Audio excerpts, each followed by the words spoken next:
Baik, terima kasih. Selamat malam untuk kita semua. Nama lengkap memang Agustinus Giman, lalu biasa dipanggil Romo Giman, karena Giman itu sebenarnya nama marga, Bapak Ibu, Suster. Ya, jadi itu nama marga. Marga Giman, artinya gundul itu mantap.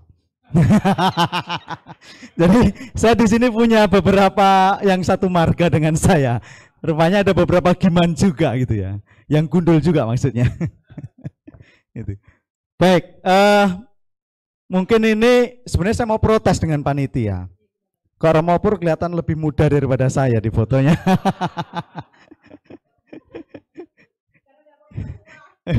Jadi ini memang kebetulan beliau juga senior saya. Jadi dulu waktu beliau top saya SMA, lalu beliau tuh yang banyak mengajak saya pergi kemana-mana begitulah. Jadi kami sudah kenal dari sejak tahun 92-an. Itu. Baik, terima kasih. Bapak Ibu dan para Romo, Frater, Suster, kita malam hari ini akan bicara tentang liturgi kematian dalam gereja Katolik. Itulah yang diminta oleh panitia pada waktu itu. Baik Bu, silakan lanjut. Iya. Nah, kalau kita bicara tentang liturgi, yang ada di dalam pikiran kita itu apa? Upacara? Apa? Misa? Lalu apa lagi? Ekaristi, ya, misa ekaristi. Kalau kita bicara liturgi, orang memang sering melihat lebih kepada rubriknya, aturannya. Coba kalau kita bicara tentang liturgi perayaan ekaristi, apa yang dibicarakan? Upacaranya, kapan harus berdiri, kapan harus duduk, berlutut ini boleh atau tidak, kan begitu, ya kan? Lalu mengangkat tangan itu boleh atau tidak dan seterusnya. Nah itu memang sering orang ketika bicara tentang liturgi ke sana. Tetapi kita diingatkan sebenarnya dalam katekismus gereja Katolik, itu diingatkan akan prinsip tua dalam gereja yang dianut oleh gereja sampai sekarang. Lex orandi, lex credendi, sebenarnya masih ada satu lagi yang disebut dengan lex vivendi. Nah maksudnya apa itu Romo? Lex orandi, kalau kita mau artikan secara harafiah, itu adalah cara kita berdoa. Lex credendi itu adalah cara kita itu beriman. Atau kalau diterjemahkan lebih enaknya memahami tentang lex orandi, lex credendi itu adalah apa yang kita rayakan di dalam doa, dalam liturgi adalah apa yang kita imani. Jadi kalau kita bicara tentang perayaan liturgi, bicara tentang ritus-ritus, bicara tentang berbagai macam hal, rubrik dan seterusnya, kita harus tahu dulu apa yang mau diungkapkan di situ. Perayaan iman apa yang mau diungkapkan di dalam perayaan itu. Nah, baru kita nanti bicara ini. Ya. Baru bicara tentang bagaimana kita harus merayakannya itu. Jadi liturgi itu sebenarnya dengan kata lain ekspresi dari iman kita. Ya. Ekspresi dari iman kita. Itu. Nah, misalnya ini keluar dulu dari liturgi kematian, misalnya dalam perayaan ekaristi. Ketika iman mengangkat hosti, gitu, lalu ada orang yang mengangkat ini, menyembah begini, oh tidak boleh, itu salah. Ada lagi nanti yang mengangkat tangan menyembahnya begini, oh itu salah. Kita sudah menjat dulu tanpa kita tahu apa yang mau diungkapkan di dalam perayaan itu. Ketika imam menunjukkan hosti itu adalah imam menunjukkan akan tubuh Kristus sendiri dan bagaimana orang menanggapi akan yang agung itu, yang ilahi itu di hadapannya. Nah, secara budaya orang bisa berbeda-beda. Untuk orang Jawa,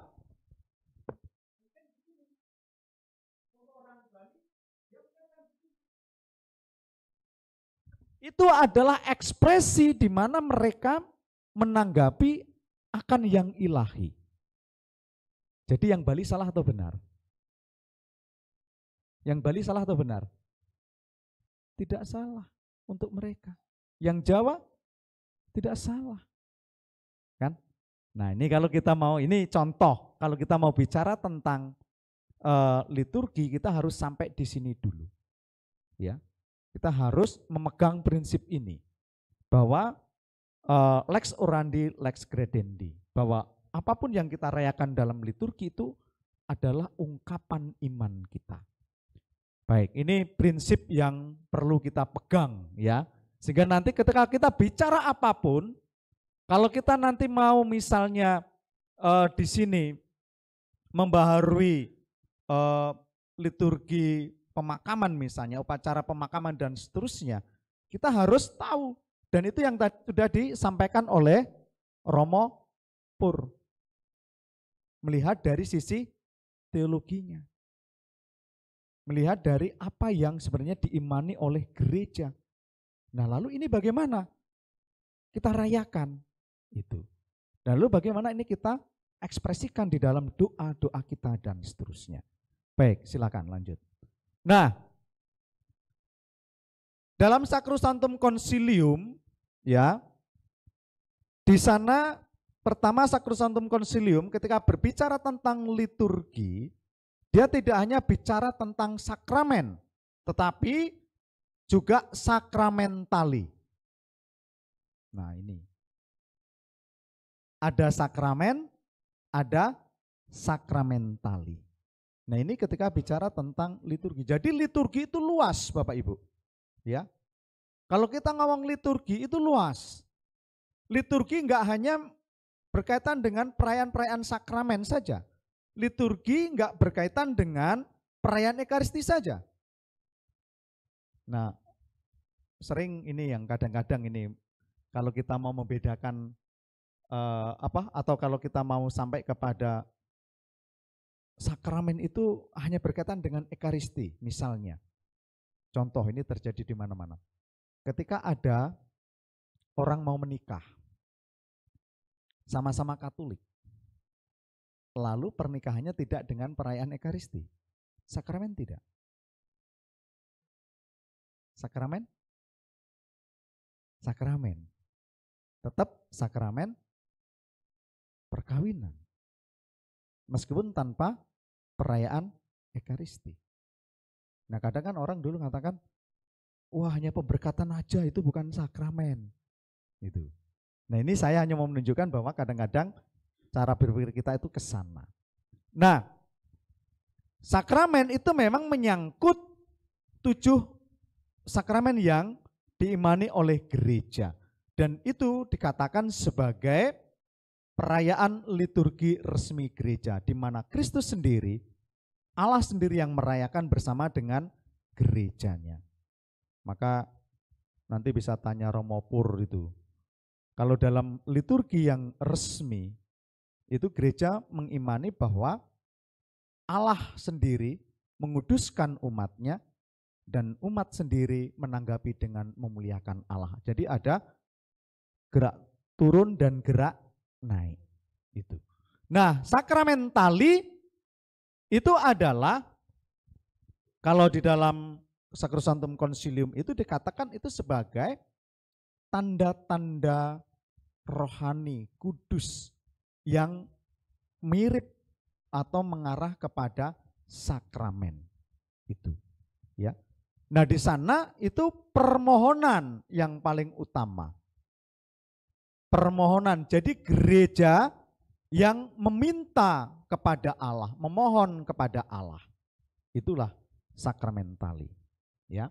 Nah, maka kalau kita bicara tentang liturgi kematian, ini kita berada di dalam ranah sakramentali. Ya. Kita berada dalam ranah sakramentali. Berbeda dengan yang sakramen, ya, itu ada hal yang pokok yang tidak boleh dirubah dalam liturgi sakramen. Tetapi ada yang masih mungkin dirubah dalam arti diadaptasikan gitu. Nah, kalau dalam sakramentali itu kemungkinannya sangat besar untuk mengadakan adaptasi. Kemungkinannya itu sangat besar untuk mengadakan adaptasi. Nah, ini sehingga kita nanti bisa membedakan ya. Ini kalau kita bicara tentang liturgi kematian, maka kita berada dalam ranah sakramentali. Nah, karena itu dan dengan konstitusi tentang liturgi suci dari Konsili Vatikan kedua, itu ada nomor 81 dan nomor 82. Ini instruksi khusus berkaitan dengan liturgi pemakaman. Ya. Nomor 81 dan 82 ini.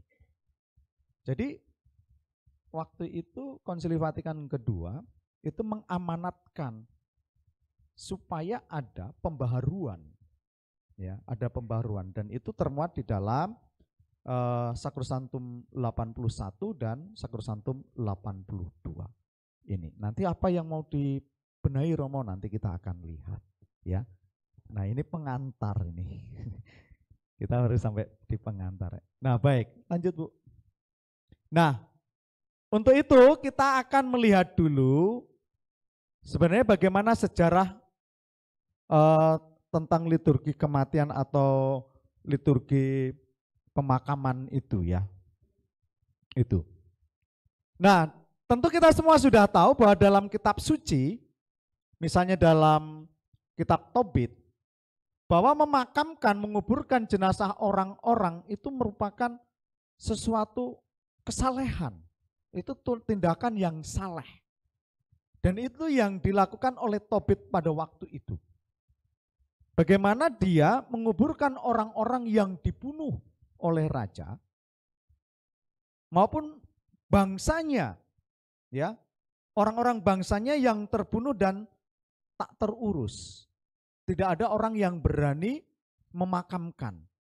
Dan itu dilakukan oleh si Tobit dan itu dipandang sebagai salah satu kesalehan, ya, salah satu kesalehan. Nah, lalu dalam Perjanjian Lama kita juga tahu bagaimana Yudas Makabe, ya. Yudas Makabe itu memerintahkan para tentaranya untuk mengumpulkan uang dan dikirimkan ke Yerusalem agar dipersembahkan kurban penghapus dosa bagi mereka. Mereka ini siapa? Jadi ceritanya adalah waktu itu Yudas Makabe berperang, lalu banyak tentaranya yang mati. Nah, lalu Yudas Makabe itu memerintahkan tentaranya yang lain untuk menguburkan teman-temannya yang meninggal itu. Tetapi begitu diperiksa, di badannya itu penuh dengan jimat-jimat dan patung-patung berhala. Nah, menurut pandangan mereka, iman mereka pada waktu itu, ini adalah suatu pelanggaran terhadap perintah Tuhan. Ya, ini suatu pelanggaran. Karena mereka tidak boleh menggunakan hal ini apalagi sampai percaya kepada berhala-berhala. Nah, karena itulah kemudian Yudas Makabe mengumpulkan uang dikirimkan ke Yerusalem agar dipersembahkan kurban penghapus dosa untuk tentara-tentara itu. Mereka sudah berdosa dan mati, maka masih membutuhkan pertolongan orang yang hidup dengan doa-doa, dengan kurban penghapusan dosa. Nah, itu yang mau diungkapkan di dalam kitab Makabe ini. Itu yang dan saya rasa ini juga menjadi dasar mengapa kita mengadakan doa untuk mereka yang meninggal. Bukan dasar stipendium, Pak. Nanti ya. Jadi itu bukan dasar stipendium. Nah, lalu kemudian Paulus itu di dalam 2 Timotius bab 1 ayat 16 sampai 18 itu berdoa untuk keluarga Onesiphorus. Ya, Onesiphorus. Nah, ini memang masih menjadi perdebatan di antara para ahli, tetapi kebanyakan ahli termasuk dari Protestan pun mereka meyakini bahwa Onesiphorus itu sudah meninggal pada waktu surat ini dituliskan. Nah, dan apa alasannya adalah pertama bahwa Paulus itu berdoa untuk keluarga Onesiphorus, bukan berdoa untuk Onesiphorus, tapi berdoa untuk keluarganya, ya, keluarganya. Misalnya kalau saya itu dekat dengan orang, lalu saya sudah meninggal, lalu orang itu mau kirim salam atau menyapa, pasti kan nggak menyapa saya yang sudah meninggal. Yang disapa siapa? Keluarga. Ya, itu. Nah, lalu juga penggunaan bentuk lampau, waktu lampau ini. Dan terlebih adalah Paulus sendiri pada akhirnya mengatakan kiranya Tuhan menunjukkan rahmat-Nya, atau dalam terjemahan yang lain itu adalah belas kasih-Nya kepadanya pada harinya. Harinya itu apa maksudnya? Adalah hari penghakiman. Itu. Ini yang dimaksud. Maka kemudian apa yang diucapkan oleh Paulus ini di jemaat perdana kemudian menjadi semacam rumusan doa bagi mereka yang meninggal. Ini, ya, menjadi cikal bakal rumusan doa mereka yang meninggal. Ini apa yang disampaikan oleh Paulus. Baik. Nah, lalu jemaat Kristiani awal, ya, karena dalam masa-masa mereka pengejaran dan seterusnya pada waktu itu, maka mereka selalu berkumpul di katakombe, di mana di situ juga dimakamkan orang-orang Kristiani yang meninggal. Nah, ketika mereka ada di katakombe, mereka tidak hanya berdoa, tetapi juga ditemukan bagaimana mereka menuliskan di batu nisan itu nama maupun ucapan doa-doa untuk mereka yang meninggal. Itu ada banyak macam-macam ucapan doa-doa dan seterusnya, tetapi intinya adalah bahwa doa-doa yang mereka ucapkan itulah kemudian nanti menjadi cikal bakal doa di dalam liturgi pemakaman. Ya, misalnya ini salah satu contoh saja. Ketika jenazah diantar ke kuburan dari gereja, maka didaraskan doa ini. Semoga para malaikat membimbingmu ke surga, semoga para martir menyambutmu dan mengantarmu masuki kota Yerusalem yang kudus, semoga engkau disambut oleh paduan suara para malaikat, dan semoga engkau beristirahat kekal bersama Lazarus. Ungkapan-ungkapan ini itu berasal dari apa yang dituliskan oleh jemaat Kristiani awal di dalam di atas batu nisan, karena batu nisan kan batu lalu kemudian dipahat. Nah, di situ ya ini. Jadi ini menjadi salah satu cikal bakalnya. Lalu kemudian kalau kita melihat doa syukur agung yang pertama, kan kalau kita merayakan Ekaristi, dalam doa syukur agung itu pasti ada doa untuk mereka yang sudah meninggal, yang sudah mendahului. Nah, rumusan doa untuk mereka yang sudah meninggal di dalam doa syukur agung yang pertama itu juga berasal dari doa-doa yang dibuat oleh komunitas Kristiani awal. Itu ingatlah juga Tuhan hamba-hambamu, sebutkan nama, yang telah mendahului kami dengan materai iman dan beristirahat dalam damai. Nah, ini cikal bakalnya juga dari sana, ya, dari sana. Dan lalu kemudian berkembang, lalu diadopsi, lalu itu menjadi rumusan di dalam salah satu doa syukur agung, khususnya doa syukur agung yang pertama. Oke, baik. Lanjut, Bu. Ini tadi sudah di bawahnya tadi itu. Oh ya, ini Kristostomus. Oke, baik. Oke, baik. Ini kurang lebih sekitar abad keempat, ya. Santo Yohanes Kristostomus itu di dalam sebuah homili, ya, dalam sebuah homili, dia itu terinspirasi dengan Ayub. kita tahu bagaimana Ayub pada waktu itu kehilangan anak-anaknya. Lalu kemudian Ayub membuat kurban, ya, kurban semacam kurban untuk menghapus dosa-dosa mereka. Karena dalam Perjanjian Lama itu ada paham kalau orang mengalami malapetaka itu karena dosa. Itu. Ya. Jadi pahamnya itu.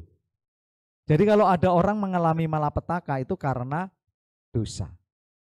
Nah, maka Ayub itu membuat kurban persembahan ya untuk menyucikan anak-anaknya itu.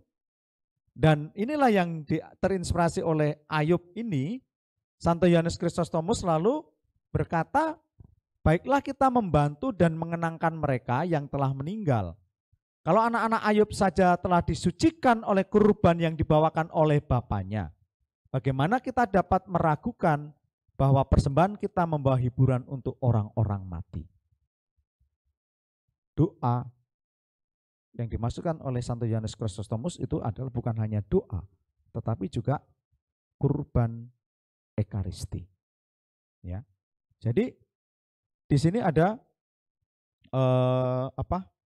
sesuatu yang mau disampaikan oleh Santo Yohanes Chrysostomus pada abad keempat itu, bahwa rupanya kita tahu bahwa rupanya sudah dari sejak dulu dalam perayaan Ekaristi sudah ada doa-doa untuk mereka yang meninggal. Dan bagaimana perayaan Ekaristi juga dipahami sebagai salah satu ini kurban persembahan penyucian untuk mereka yang meninggal. Jadi pada waktu itu begitu. Baik, terus. Nah, lalu ini yang dilakukan oleh Paus Gregorius Agung. Ya. Beliau itu sering mempersembahkan misa untuk jiwa-jiwa yang masih berada di api penyucian. Ya.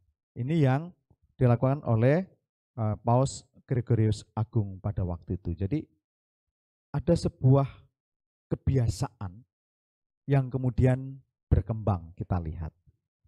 Dari kitab suci Perjanjian Lama, Perjanjian Baru, lalu kemudian jemaat Kristiani awal biasa mereka berkumpul berdoa di katakombe, termasuk juga berdoa untuk mereka yang sudah meninggal. Lalu kemudian mereka menuliskan doa-doa mereka di situ, dan doa-doa itu kemudian menjadi cikal bakal bagaimana jemaat Kristiani yang berkembang itu menggunakan doa-doa itu untuk sebuah ritus di dalam pemakaman, maupun juga kemudian muncul kebiasaan dalam perayaan Ekaristi untuk juga mendoakan mereka yang meninggal.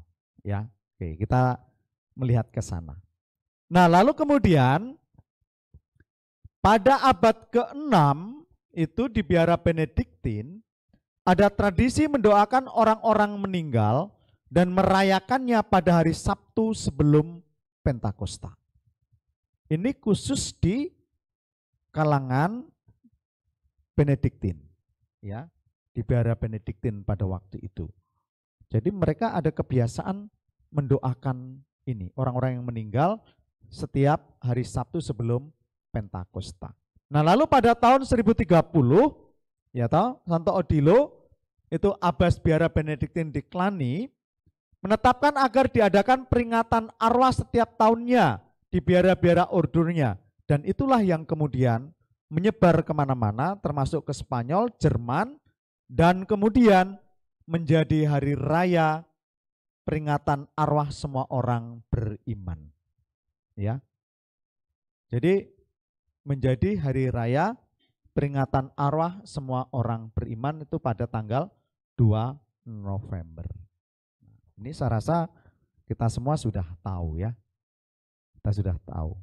Nah, memang sebenarnya nanti kalau kita mau bicara tentang peringatan arwah 2 November, ada sebuah tradisi, tidak saya santumkan di sini, ada sebuah tradisi yang justru 3 hari.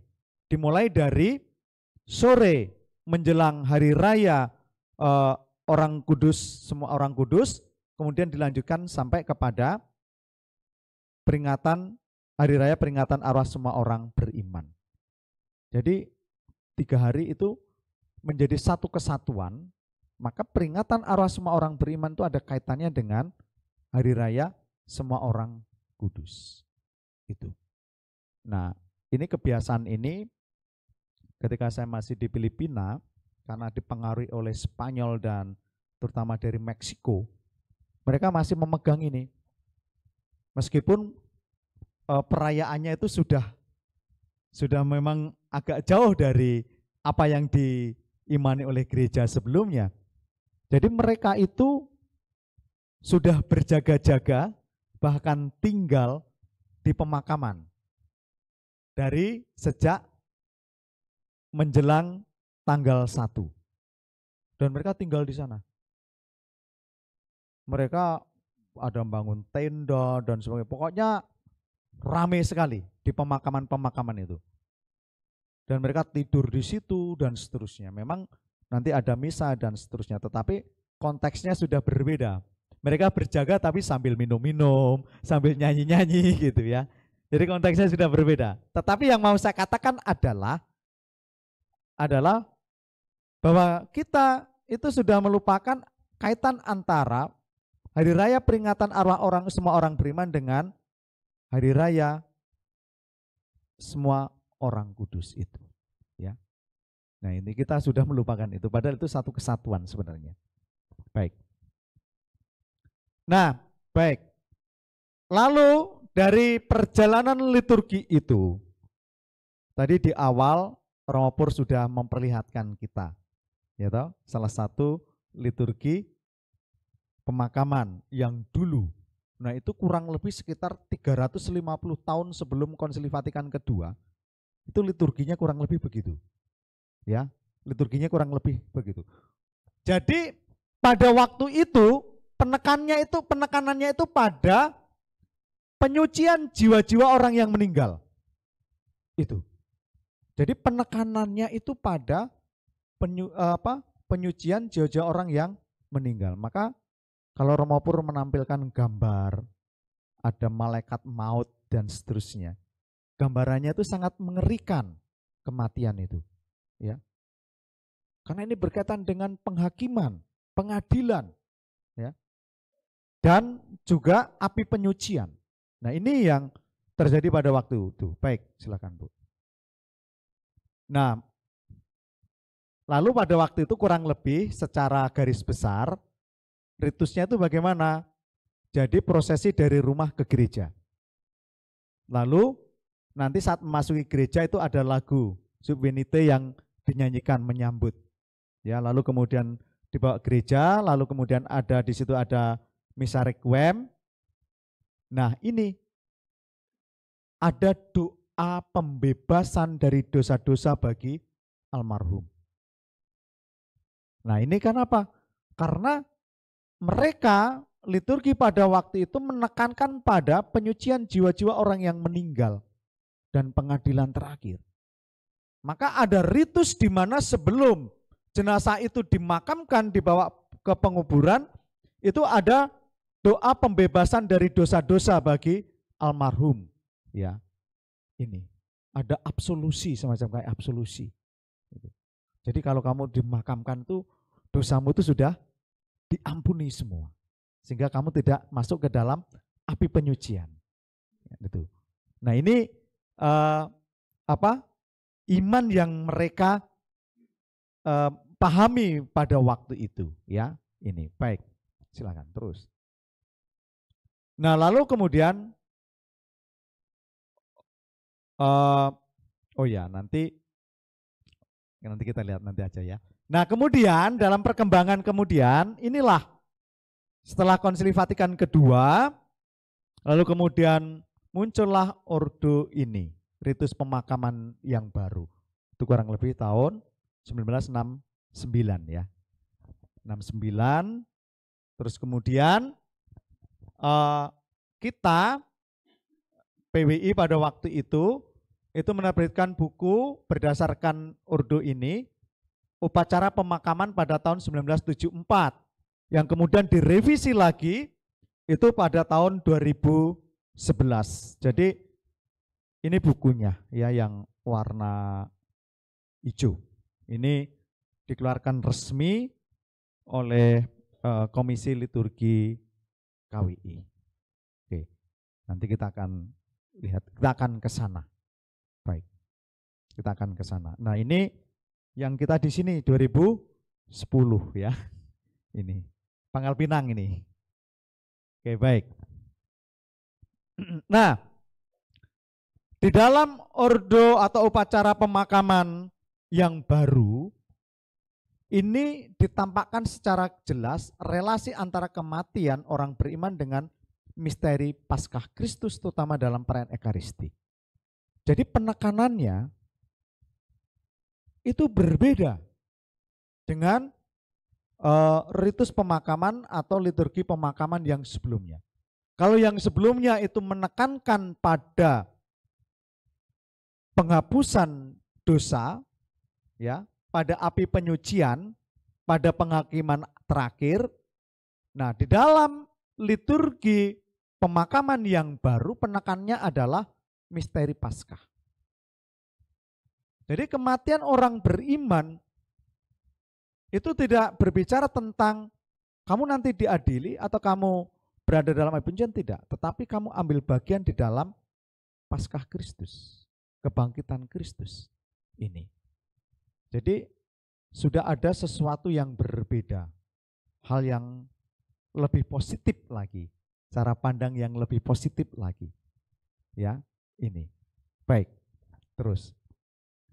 Nah, karena terutama dalam perayaan Ekaristi, maka dalam buku upacara pemakaman, saya buat UP ini, ya, atau dalam ordo tadi itu dikatakan sangat tepat untuk merayakan misa dalam rangka pemakaman orang-orang beriman. Sangat tepat dikatakan.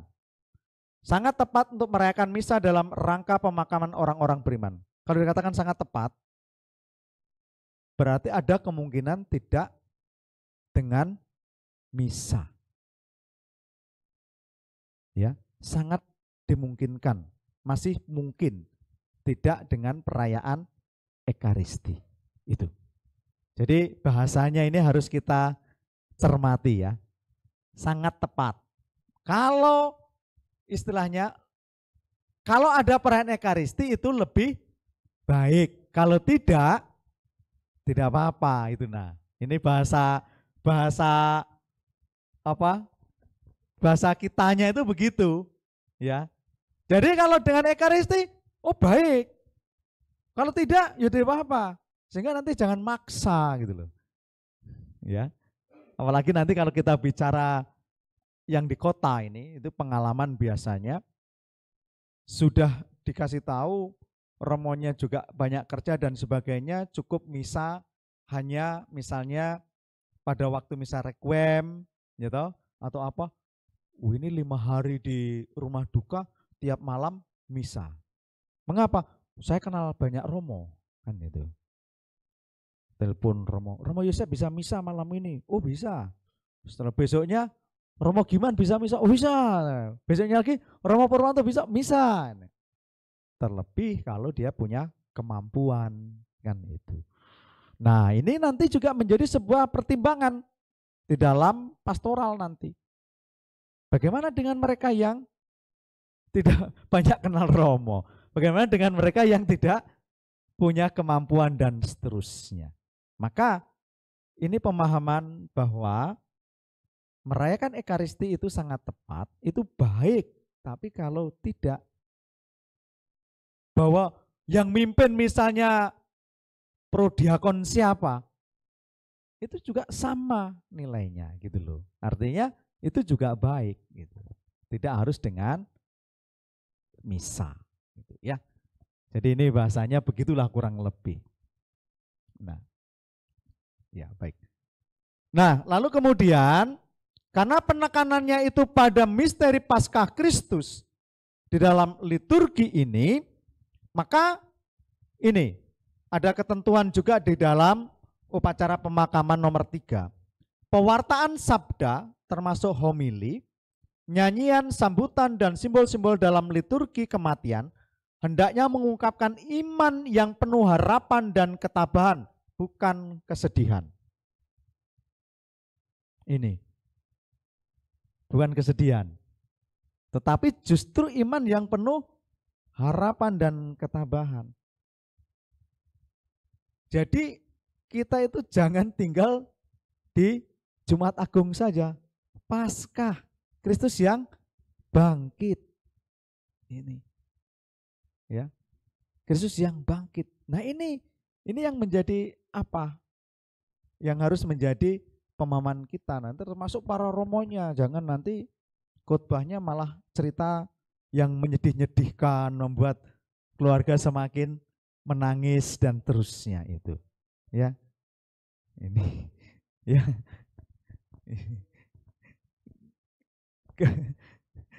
Ya, secara manusia memang benar, tetapi justru ini adalah perayaan iman. Ingat bahwa liturgi itu adalah perayaan iman.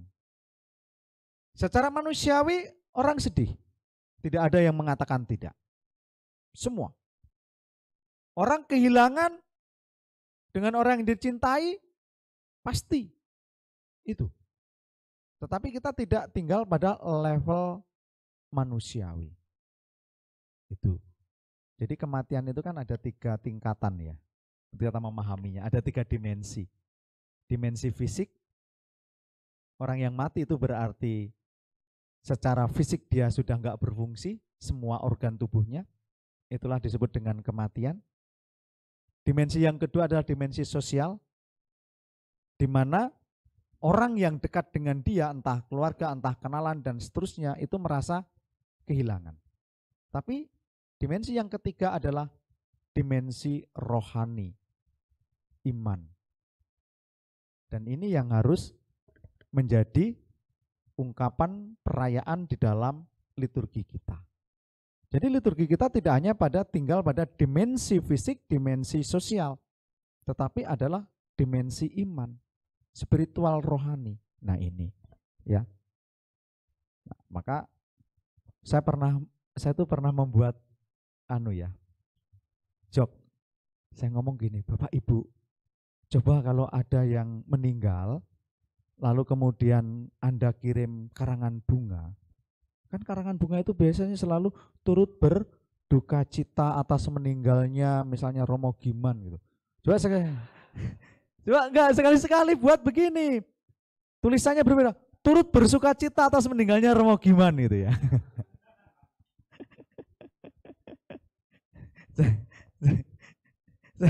Saya pernah membuat lucuan, wah nggak mungkin Romo, ya memang nggak mungkin gitu loh. Jadi memang nggak mungkin, tapi yang mau saya katakan itu adalah untuk kita orang Katolik yang mengimani akan Paskah Kristus, Yesus yang bangkit. Bahkan Santo Paulus itu mengatakan toh, kalau Yesus tidak bangkit dari mati, sia-sialah iman kita. Sia-sia iman kita. Nah ini yang justru menjadi pokok dari iman dan perayaan kita dalam liturgi pemakaman. Nah, baik. Silakan terus lanjut.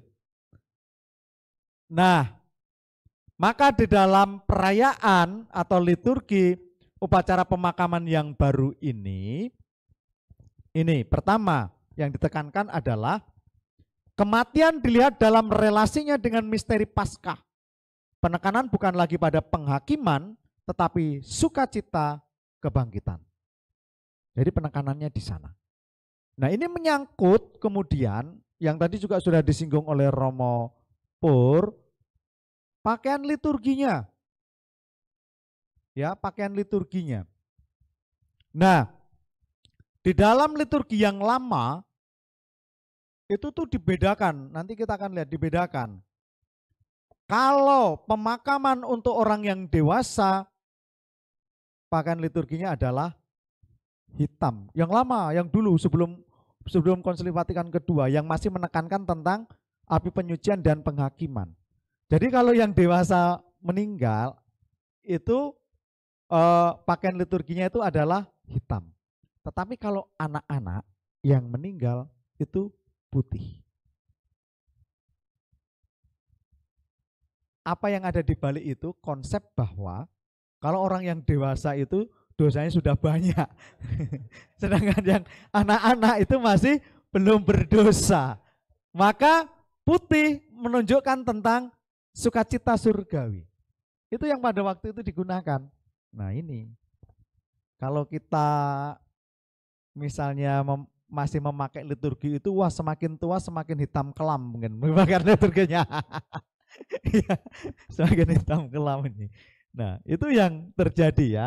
Nah justru di dalam liturgi pemakaman kita yang baru di sini ditekankan bukan lagi pada penghakiman tetapi sukacita kebangkitan.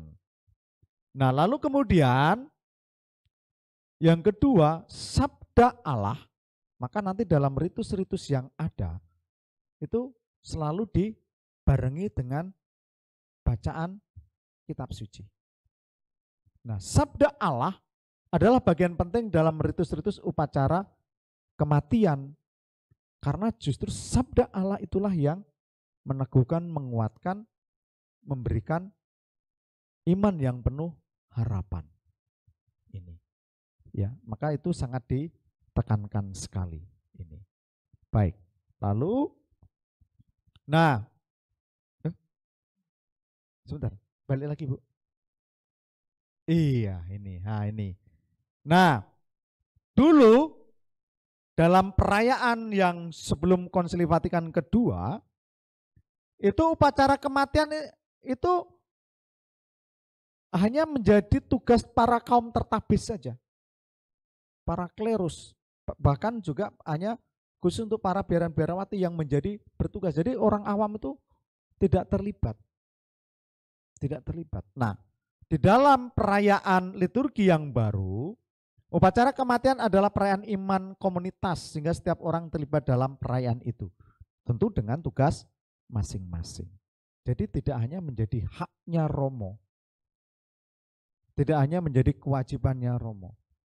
Tapi ini adalah tanggung jawab semua anggota komunitas.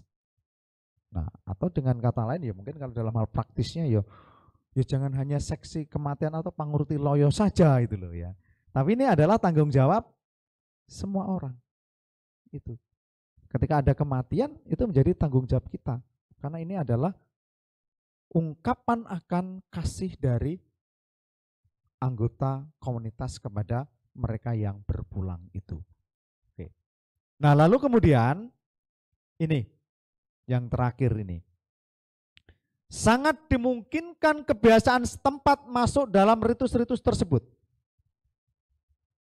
Ya.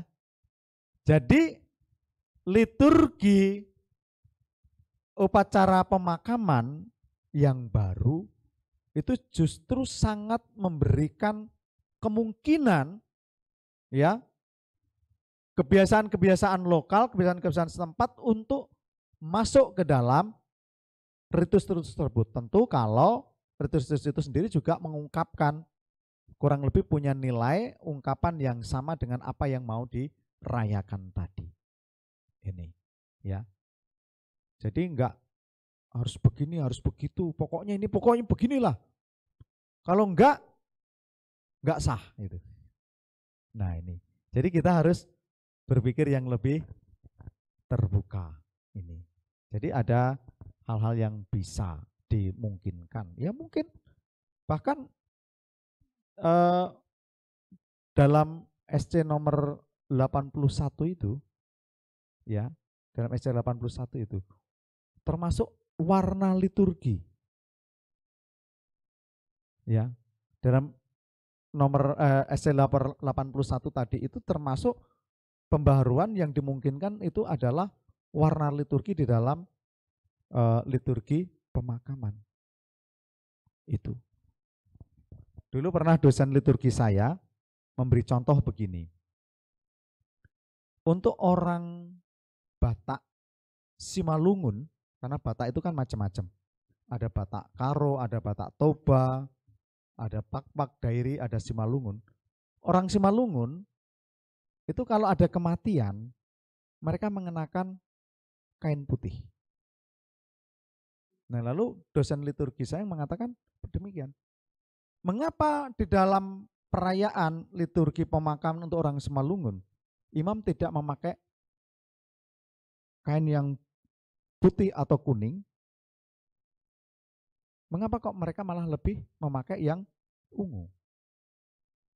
Nah, itu dari sisi kultural dan pengungkapan iman, yang ungu mungkin nggak akan masuk untuk orang Simalungun, tetapi kalau putih mungkin lebih masuk dan seterusnya. Nah, ini salah satu contoh yang waktu itu pernah diungkapkan oleh dosen liturgi kami, misalnya. Jadi ada kemungkinan itu sangat-sangat besar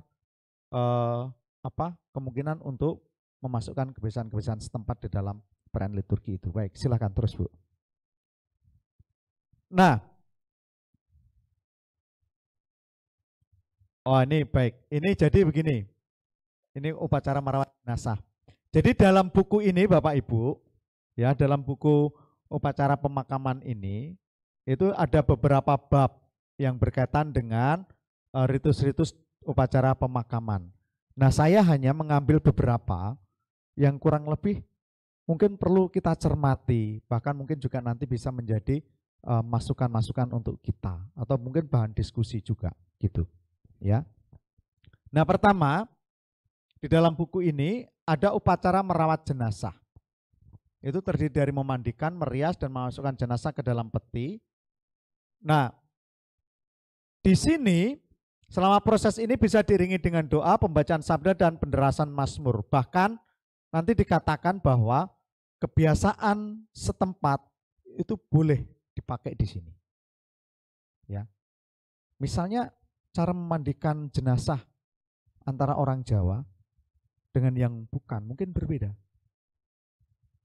Nah, ini bisa gitu loh, ya. Jadi ini sangat fleksibel sekali yang ini ya. Sangat fleksibel sekali. Tetapi intinya bahwa di sana ada diiringi dengan doa-doa dan ada pembacaan sabda. Lalu khusus kalau untuk anak-anak penggunaan mazmurnya itu pakai mazmur nomor 22 atau 23 ini. Baik, terus. Kita cepat-cepat saja karena semakin malam semakin kita ini nanti. Lalu upacara tirakatan, ya, upacara tirakatan atau biasa disebut dengan vigili. Nah, ini sebenarnya upacara tirakatan itu mau mengingatkan kita akan perayaan malam Paskah, vigili Paskah. Itu, di mana orang berjaga-jaga. Orang berjaga-jaga menantikan kebangkitan Tuhan. Maka di dalam perayaan liturgi yang lama, tirakatan itu menjadi sebuah perayaan yang sangat khidmat, agung sebenarnya. Nah, tetapi sekarang kadang-kadang malah tidak. Nah, maka di dalam buku upacara pemakaman ini, justru malam tirakatan itu seharusnya sebisanya itu diadakan ibadat sabda. Tidak hanya sekedar misalnya doa rosario saja. Tapi ibadat sabda. Nah, ini. Karena ini adalah hal yang sangat agung sebenarnya. Itu. Memang di situ ketika ibadat sabda tidak ada pemberkatan jenazah ya, berbeda. Nah, itu. Kalau ada rosario boleh, romo boleh dikatakan. Setelah pembacaan sabda bisa diselingi dengan doa rosario. Itu pada malam tirakatan, misalnya besok akan ada misa requiem atau pemberkatan jenazah, maka malam ini itu ya doa itu.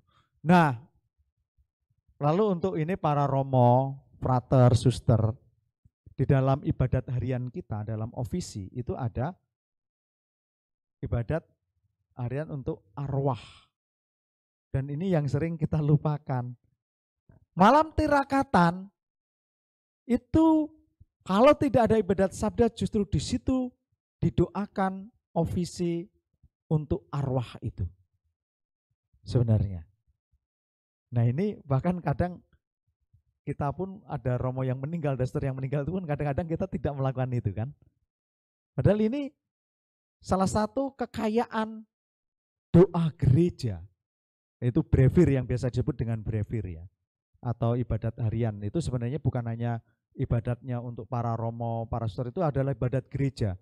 Jadi umat pun kalau bisa juga diajak untuk berdoa itu. Itu adalah ibadat resmi gereja. Itu, ya.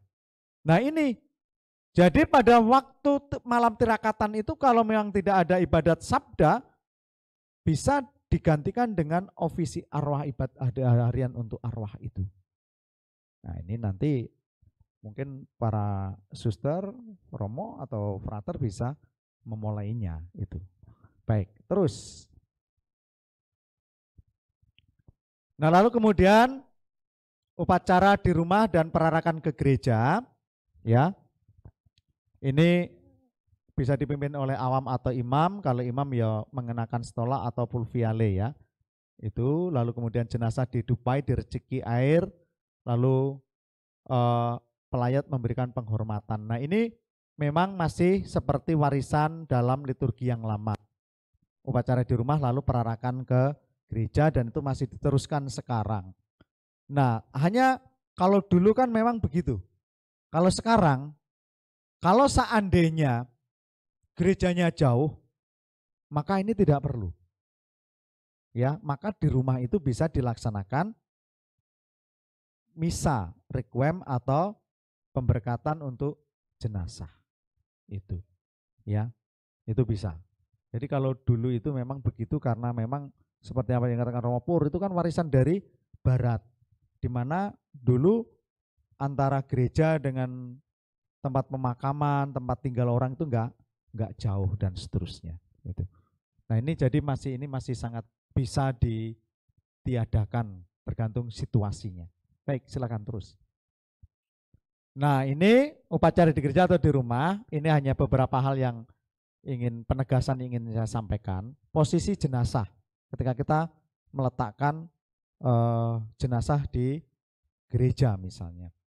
Jika awam, kepalanya menghadap altar.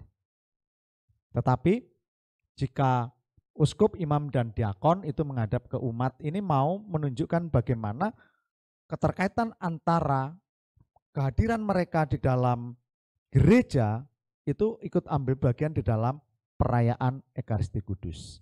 Jadi kalau misalnya altarnya di sana, maka kalau umat kepalanya di mana? Di sebelah sini, ya. Kakinya yang di sana. Nah, sedangkan kalau uskup, imam, diakon itu kepalanya di sana, kakinya di sini. Jadi kok harus begitu, Romo? Jadi kita harus tahu dulu apa yang mau diungkapkan di dalam ritus itu. Karena ini adalah mengingatkan akan ambil bagian mereka, peran mereka di dalam Ekaristi Kudus. Itu ya. Baik, jadi nanti supaya enggak protes. Lalu pro diakon Romo bagaimana? Ini pro diakon nanti, pro diakon melintang. Gitu. Ya. nanti melintang gitu. Tidak, ini hanya guyon saja ya, itu ya. Hanya guyon saja. Baik. Nah, lalu kemudian lilin Paskah senantiasa dinyalakan di dekat jenazah. Itu ya. Ya. Di dekat jenazah itu. Kalau Romo enggak perlu lagi. Kenapa? Ini sudah lilin Paskah karena menyala. Nah, enggak perlu lagi. Nah, itu ya. Jadi lilin Paskah itu juga begini. Nah, ini pengalaman saya ketika saya menyampaikan hal ini di stasi-stasi. Gitu Romo. Iya. Ya selama ini ya lilin Paskah kan besar Romo. Kalau mati listrik ya untuk penerangan katanya. Gitu. Ya, jadi ini, mengapa lilin Paskah itu mau mengingatkan akan kebangkitan tadi, ya? Maka semua mengarah kepada misteri Paskah Kristus. Nah, ini catatan dari saya sih sebenarnya. Di tempat kita umumnya pemberkatan jenazah itu setelah homili. Lalu di buku upacara pemakaman, pemberkatan dilaksanakan setelah doa penutup misa, ini dan harusnya, dan tidak diakhiri dengan berkat. Ya, ini ketika saya membandingkan dengan tata cara pemakaman yang berbahasa Inggris juga mereka begini ini. Jadi setelah doa penutup baru kemudian pemberkatan jenazah. Lalu memang tidak ada berkat. Ini masih bisa menjadi diskusi ya. Lalu mengapa kok tidak setelah homili, Romo? Itu membedakan dengan perayaan sakramen. Jadi kalau tabisan, kalau perkawinan, forma sakramennya itu setelah homili. Sedangkan ini adalah sakramentali. Tetapi ini masih bisa didiskusikan. Ya, bukan lalu kemudian, kata Romo Giman begitu, maka besok harus begini. Romo Yosef nanti memberkati jenazah setelah homili diprotes semua umat. Wah, ini gara-gara siapa? Gara-gara Romo Giman katanya. Wah. Nah, lalu kemudian tidak diakhiri dengan berkat karena ada pemberkatan untuk jenazah. Tetapi untuk kita, ya untuk kita, rasanya kalau tidak ada berkat kurang mantap, gitu, gitu. Kurang abdol dan seterusnya. Nah, memang dalam perayaan Ekaristi kalau kita lihat itu ada 4 bagian: ritus pembuka, liturgi sabda, liturgi Ekaristi, dan ritus penutup. Istilahnya beda. Ritus, liturgi, ritus. Mengapa kok dinamakan beda?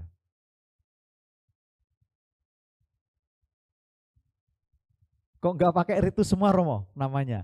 Ritus pembuka, ritus sabda, ritus Ekaristi, lalu ritus penutup. Atau kenapa kok enggak semua memakai nama istilah liturgi? Liturgi pembuka, liturgi sabda, liturgi Ekaristi, dan liturgi penutup. Kenapa? Sebenarnya mau menunjukkan tentang nilainya yang lebih tinggi. Dan itu adalah bagian inti dalam perayaan sakramen itu. Jadi tidak pernah ada sakramen Ekaristi, perayaan Ekaristi tanpa liturgi sabda. Dan juga sebaliknya. Dan keduanya tidak boleh dipisahkan dan digantikan. Tetapi ritus bisa kalau itu seturut dengan kebutuhan dan liturgi itu, ungkapan dari perayaan itu. Misalnya Kamis Putih tidak ada berkat, itu ritus penutup diadakan dan seterusnya. Nah, ini masih bisa kita diskusikan. Kalau misalnya ada pun juga tidak salah, kan begitu ya. Kalau seandainya masih ada berkat penutup. Jadi nanti ini masih bisa diskusikan lah dengan yang lain-lain. Tapi saya hanya mau membuka cakrawala kita itu ya. Baik. Terus silahkan lanjut supaya tidak malam-malam. Upacara di kuburan. Selain menaburkan bunga dan tanah, pelayat juga dimungkinkan merciki makam dengan air suci. Jadi ya kalau kita itu kan hanya menabur tanah dengan bunga, lalu orang nggak pernah merciki air suci. Di Jawa ada, Pak ya, dengan merciki air suci semua pengunjung, semua melayat. Iya. Di Filipina juga sama. Jadi kalau tempat kita penghormatan terakhir itu kan kadang pakai apa itu minyak wangi itu kan. Nah,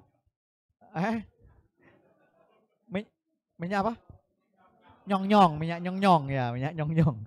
Minyak nyong-nyong. Nah, itu kalau di Filipina yang pengalaman saya, di sana mereka tidak itu, tetapi mereka merciki dengan air suci. Nah, mungkin ini boleh sesuatu yang bisa dipikirkan kan gitu. Tapi kita juga harus kembali lagi kepada bagaimana dengan kultur dan budaya kita tadi, itu ya. Oke.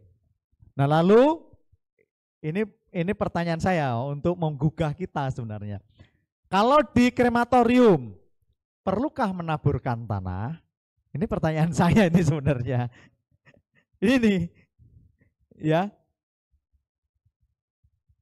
Kan perlu enggak gitu loh. Karena pengalaman memang ketika di misa requiem itu selalu disertakan bunga dan tanah untuk diberkati. Meskipun orang itu mau dikremasi. Itu. Nah, lalu di waktu krematorium Itu. Pada waktu mereka mau dikremasi, enggak ini. Nah, di dalam buku upacara pemakaman itu ketika di krematorium itu di sana dituliskan hanya penaburan bunga dan percikan air suci. Ya. Nah, ini saya ingin menggugah kita untuk oh iya ya kan gitu loh. Berpikir, perlu enggak adanya tanah itu dan seterusnya itu. Ketika dikremasi. Berbeda nanti kalau di kuburan, ya dimakamkan itu. Nah, ini yang perlu kita cermati. Oke, baik. Lanjut. Nah, ini di dalam upacara pemakaman, dalam buku upacara pemakaman ini ada ritus untuk upacara pemakaman orang yang belum dibaptis. Lu boleh Romo? Boleh. Katekumen bisa. Tapi kalau seandainya bukan katekumen bagaimana? Kebetulan misalnya keluarga, anaknya Katolik semua, ibunya kok ya belum Katolik misalnya. Lalu meninggal, anaknya minta tolong dikuburkan secara Katolik. Boleh tidak? Boleh. Iya. Nah, boleh jadi Bapak Ibu di dalam buku upacara pemakaman yang baru ini itu sangat dimungkinkan bahwa kita juga menguburkan orang dalam cara Katolik, tetapi ada perbedaannya nanti di dalam ritus itu. Ini pemberkatan doa pemberkatan jenazah bukan menggunakan rumusan yang biasa, tetapi menggunakan rumusan khusus. Jadi kalau di dalam buku upacara pemakaman itu ada nomor 79. Saya coba bacakan ya bagaimana rumusannya itu. Supaya kita nanti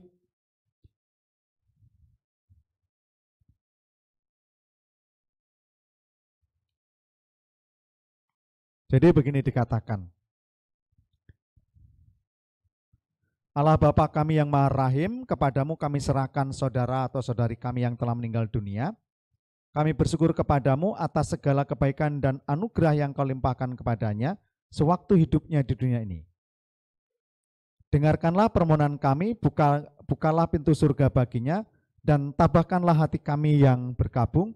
Semoga kami dapat saling menguatkan dengan penghiburan iman kepada Kristus yang bangkit sebab dialah pengantara kami sepanjang segala masa. Ada sesuatu di situ, ya, kendati nanti pada akhir doa itu tetap bersatu atau memperoleh penghiburan kepada Kristus yang telah bangkit, tetapi di tengah-tengah tadi dikatakan bahwa kami bersyukur kepadamu atas segala kebaikan dan anugerah yang kau limpahkan kepadanya sewaktu hidup di dunia ini. Ya. Jadi enggak ada kata-kata dia itu beriman atau apa kepada Kristus dan seterusnya ya. Nah, ini ada rumusan khusus, tetapi bahwa kita boleh itu. Nah, lalu kemudian yang membedakan lagi ketika di makam. Ketika di makam dikatakan bahwa di makam hanya penaburan bunga, sedangkan percikan air suci dan penandaan salib ditiadakan.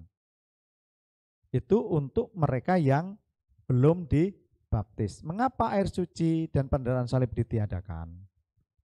Lambang pembaptisan. Pertanyaan, ini kita kan ini kan sakramentali, jadi ada kemungkinan-kemungkinan di dalam pengalaman kita, dalam berpastoral kita akan menjumpai. Ini pertanyaan dari saya sebenarnya. Bagaimana dengan yang katekumen? Ini, ya kan? Maka belum dibaptis. Atau Romo kasih contoh yang sangat ekstrim, misalnya katekumen sudah pelajaran minggu besok dibaptis, mati pula kan gitu misalnya. Lalu bagaimana ini? Ini contoh yang ekstrim ini.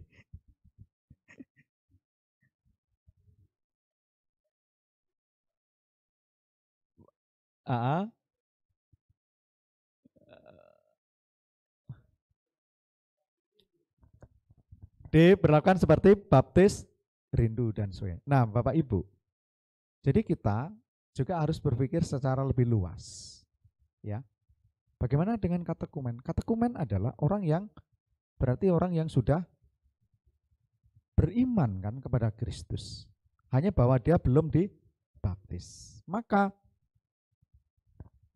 doa-doa yang ada itu selalu dikatakan bisa disesuaikan dengan keadaan. Ini. Ya. Doa-doa yang ada bisa disesuaikan dengan keadaan. Jadi apa yang tertulis di dalam buku itu bukan tulisan mati. Ya, tulisan mati. Nah, memang kalau saya setuju kalau orang yang katekumen di apa seperti mereka yang sudah baptis karena memang sudah ada sebuah kerinduan di dalam dirinya.